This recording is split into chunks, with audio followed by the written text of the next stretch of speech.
Everyone told me the same thing. Call them more. Visit them. Don't make them feel guilty. They're busy. They have jobs. They have children of their own now. Be patient. Be understanding. Be grateful for what you get. Sweet advice. Every word of it. Completely, absolutely useless. Because here's what nobody tells you about being 87 and alone in a house that used to have 6 people in it. The silence doesn't just sit there quietly.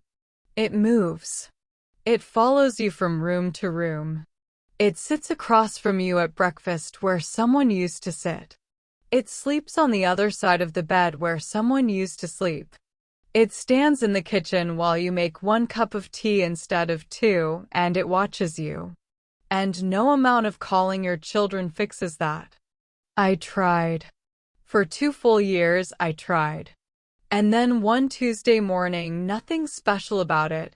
Gray sky outside, coffee gone cold on the counter. Something in me just stopped. Not my heart. My waiting. I stopped waiting. And that one decision, made quietly on an ordinary Tuesday, changed everything that came after. Not immediately. Not dramatically. But completely. My name is Margaret. I am 87 years old. I was married to Harold for 54 years.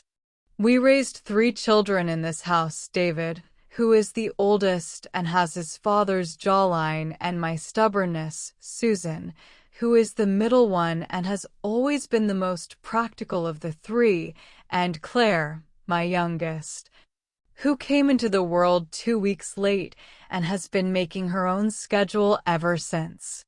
Harold passed 3 years ago on a Friday afternoon in April, which was always his favorite month. He used to say April was the only month that kept its promises. He was right about most things. I still think about that. And for 2 years after Harold died, I learned something I had not expected to learn at this age. I learned what it feels like to be loved by people who have forgotten to show it. This is not a story about bad children. I want to be clear about that from the very beginning. My children are not bad people. They love me. I have never doubted that. But love, I learned, can be entirely real and entirely inconveniently timed. And there is a version of being loved that feels, on an ordinary Tuesday morning with cold coffee and gray sky, remarkably similar to being forgotten. My 86th birthday. David called at 9 p.m. Not in the morning when I woke up and the day felt long and quiet ahead of me. Not in the afternoon when I had made myself a proper lunch and sat at the table and eaten it like a person who deserves a proper lunch. He called at 9 p.m. After dinner. After his children's bedtime routine. After everything that had actually mattered in his day had already finished. He sang happy birthday over the phone in the slightly distracted voice of someone who is also checking something else, some list, some screen, some other obligation running quietly in the background of his life.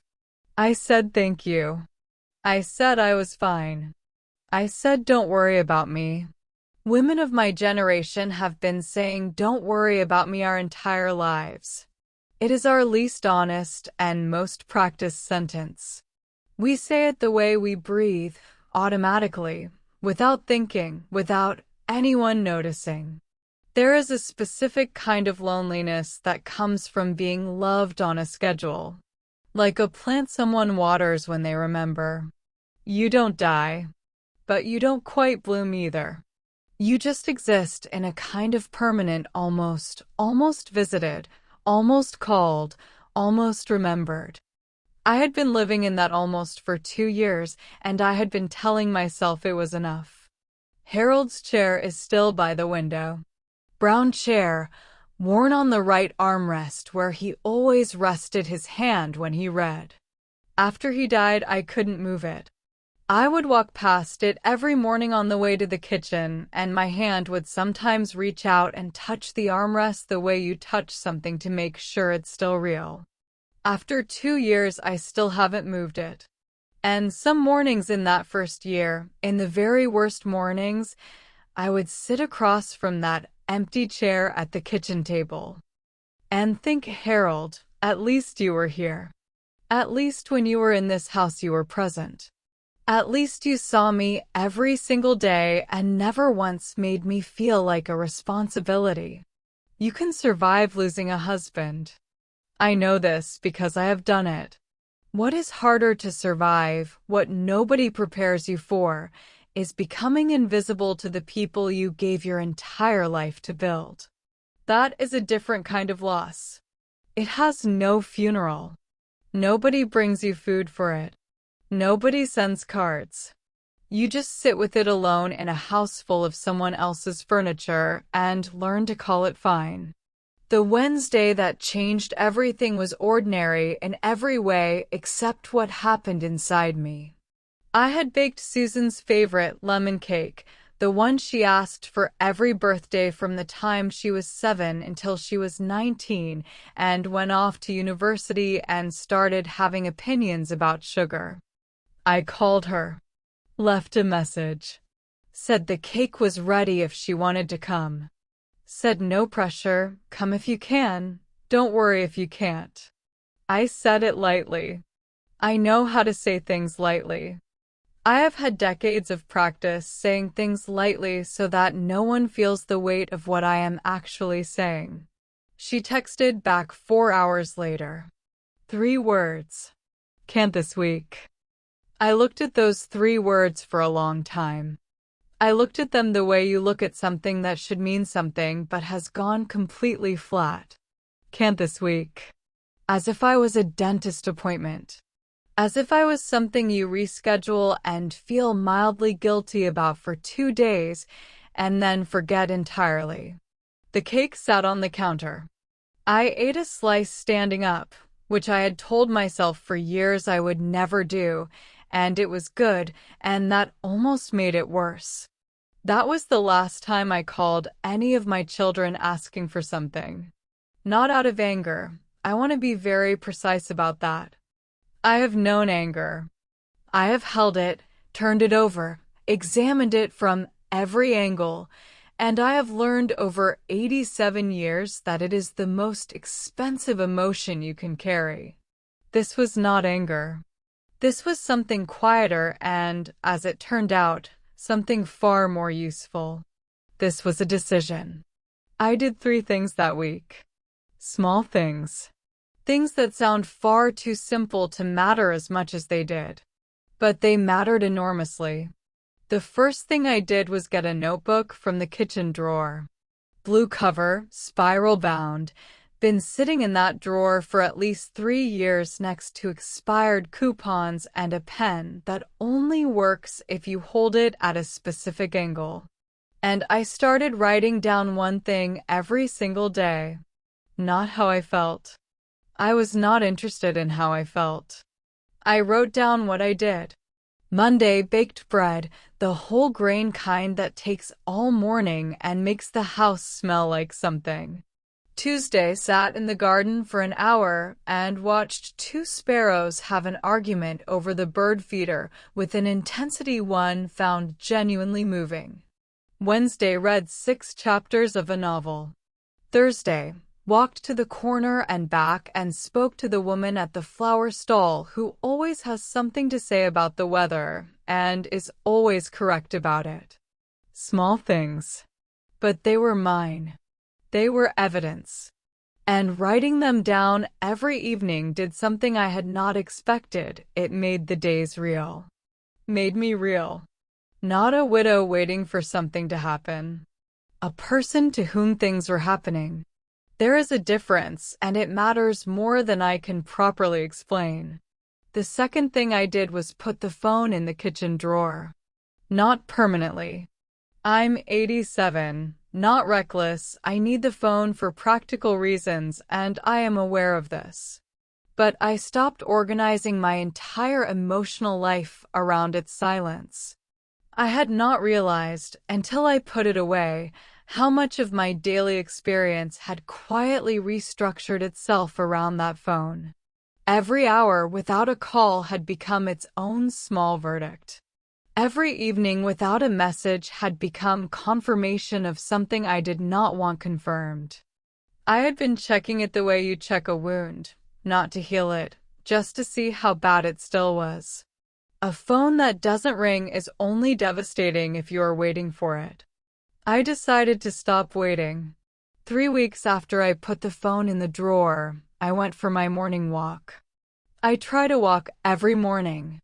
My knees have strong opinions about this, but I have been overruling them for years, and I intend to continue. 2 houses down from mine there was a woman I had seen before but never spoken to.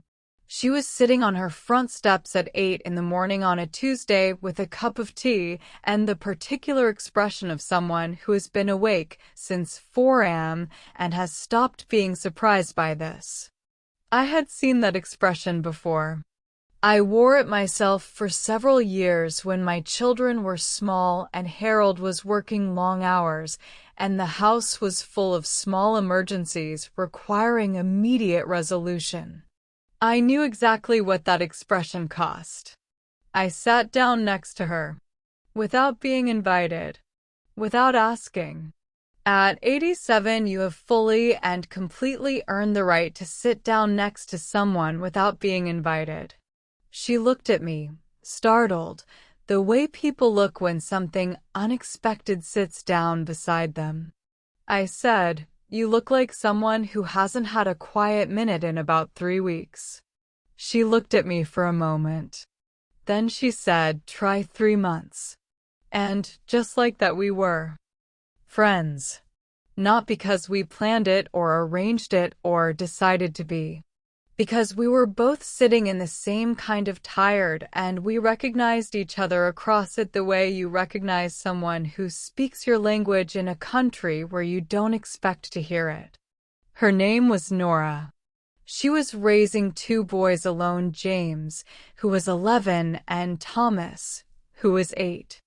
Her husband hadn't left in any dramatic way. There was no explosion, no revelation, no single moment she could point to and say, "There, that is where it ended." He had simply, slowly, become someone she didn't recognize anymore. And one morning they had both looked at each other and quietly acknowledged what had been true for longer than either of them wanted to admit. She said the hardest part wasn't the divorce itself. The hardest part was that Tuesday evenings were completely silent now.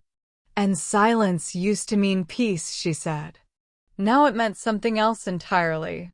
I understood that completely. Silence changes its meaning depending on who is no longer in the room. She started coming over on Thursday afternoons. Her boys came too.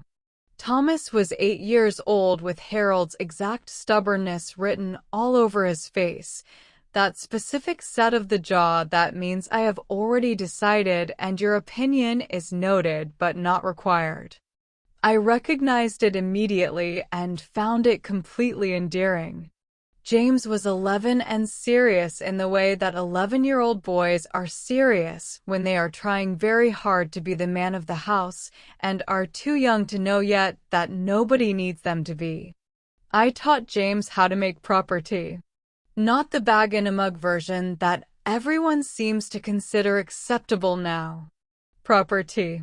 He took this instruction with the seriousness of someone learning a surgical procedure, which I respected enormously. I taught Thomas about the plant on the windowsill, Harold's plant, the one I have been keeping alive through sheer stubbornness for 3 years. I told him plants don't need much. Just water, light, and to be left alone the rest of the time. He thought about this for a long moment with that Harold jaw fully engaged, and then he said, like grandparents, I nearly fell off my chair. I told him he was absolutely right, and I have been thinking about it ever since. Nora asked me things that nobody had asked me in a long time. Real things, not polite things. She asked me how I had stayed married to the same man for 54 years when everything around us seemed designed to make people disposable. She asked me how I had raised 3 children who were fundamentally good people even on the days they were difficult ones. She asked me, one evening over tea while the boys were in the other room negotiating some complicated argument, whether it was normal to grieve a marriage that had stopped working long before it ended. I told her grief doesn't follow the rules of who you are supposed to grieve. It doesn't wait for permission. It doesn't check whether the loss is appropriate or correctly categorized. You are allowed to mourn a version of your life that never quite arrived. You are allowed to miss someone who is still living. Grief is not a reward for the correctly bereaved. It is simply the price of having loved something. She cried when I said that. Quietly, without drama, with her hands around her mug. I didn't hand her a tissue or tell her it would be okay. I sat with her the way she had sat with me on those steps, just present. Just there, just another person in the room who understood that sometimes things are hard and the most useful thing you can offer is to not look away. My days started to have shape again. A new shape, not the shape of Harold's years. That shape was gone and I had made my peace with that, but something new, something that was entirely mine. Monday was bread. Thursday was Nora and the boys. Saturday was the market and the flower woman and her weather opinions. Every morning was the notebook. One thing written down, evidence of a life being actively lived by a person who had decided to keep living it. I stopped being a woman waiting for her children to remember her. I became, without entirely planning to, a woman too fully occupied with her own life to keep careful track of whether they had. There is a difference between a woman waiting to be visited and a woman worth visiting. I decided, on a gray Tuesday with cold coffee, to become the second one. And here is the thing about becoming genuinely alive again that nobody tells you. People can feel it. Even through a phone. Even across the careful managed distance of a text message. Aliveness has a sound. It changes the quality of your voice in ways you cannot fake and cannot manufacture. It is either there or it isn't. David called on a Sunday in October. Not my birthday. Not Christmas. Not any occasion that required a call. Just a Sunday. He asked how I was, and for the first time in 2 years, I told him the truth, not the carefully managed truth, the real one. I told him about Nora, about Thomas and the plant and the Harold jaw, about James and the tea ceremony he had now made genuinely his own. About the bread on Mondays and the novel I was reading about a woman in Iceland who discovers her grandmother had lived an entirely secret life for 40 years. He was quiet for a moment. Then he said, "Mom, you sound really good." And I said, "I am really good." And I meant it. Every single word of it. He came the following weekend. Not because I asked. Not because he felt guilty or obligated. Because something in my voice had shifted from waiting to living, and a living person is far more interesting to visit than a waiting one. He brought his youngest, my granddaughter Olivia, who is 9 and has Harold's eyes and absolutely no patience for nonsense, which will serve her magnificently in life. Susan came the month after. She stayed 3 days, longer than she had stayed in the previous 2 years combined. The first evening she sat at my kitchen table and she cried. Not about me. About her own life, her marriage going through a quiet, difficult stretch, her job that she loved, but that had started costing her something she couldn't quite name yet, her children growing into people she found equal parts astonishing and frightening. She had been holding everything together for so long, she said, that she had forgotten what it felt like to simply put something down. I did not tell her it would be okay. She did not need that. She needed someone to sit with her in the difficulty without flinching, without fixing, without handing her a solution and a tissue and moving on. I have been sitting with difficulty for 87 years. I have become, if nothing else, extraordinarily patient with hard things. My children didn't come back because I needed them. They came back because I no longer did. And somehow, and I find this both true and slightly hilarious, that made them need me. Claire took the longest. She was always the most stubborn. She got that from Harold, and I never told her because she wore it like a strength, and it was one. She called 3 months later. We talked for 2 hours. Real conversation, the kind we hadn't had in years. At the end she said, "Mom, I'm sorry I was absent." And I said, "Claire, I was never waiting." She laughed. That surprised laugh, the one that happens half a second before you've decided whether something is funny. I have loved that laugh since she was 4 years old. Here is what I know now that I did not know 2 years ago, sitting in that almost, measuring my days in missed calls and texts that didn't come. You cannot make your children see you. You can be completely, genuinely loved and entirely invisible at the same time, and no amount of calling or asking or quietly making yourself smaller to avoid being a burden will change that mathematics. That is simply how it is, and fighting it will only exhaust you. What you can do, what I did slowly, without fully realizing I was doing it, is become so genuinely present in your own life that the invisibility stops being the most important thing in the room. Not because the loneliness disappears entirely. It doesn't. Some evenings the quiet still gets heavy. Some mornings Harold's chair still stops me. That is real, and I will not pretend otherwise. But you become too busy being yourself, too occupied with your own living, to spend your best hours measuring your worth against a phone that isn't ringing. Build something that needs you tomorrow. A friendship. A Thursday routine. A child who is learning to make proper tea and takes it with the seriousness it deserves. A notebook with one true thing written in it every single evening. Build something. Anything. Something that asks something of you and rewards you for showing up.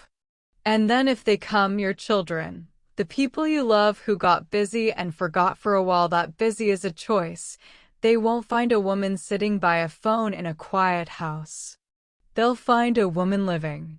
Fully, specifically, unapologetically living. And that woman, I promise you, is absolutely impossible to forget.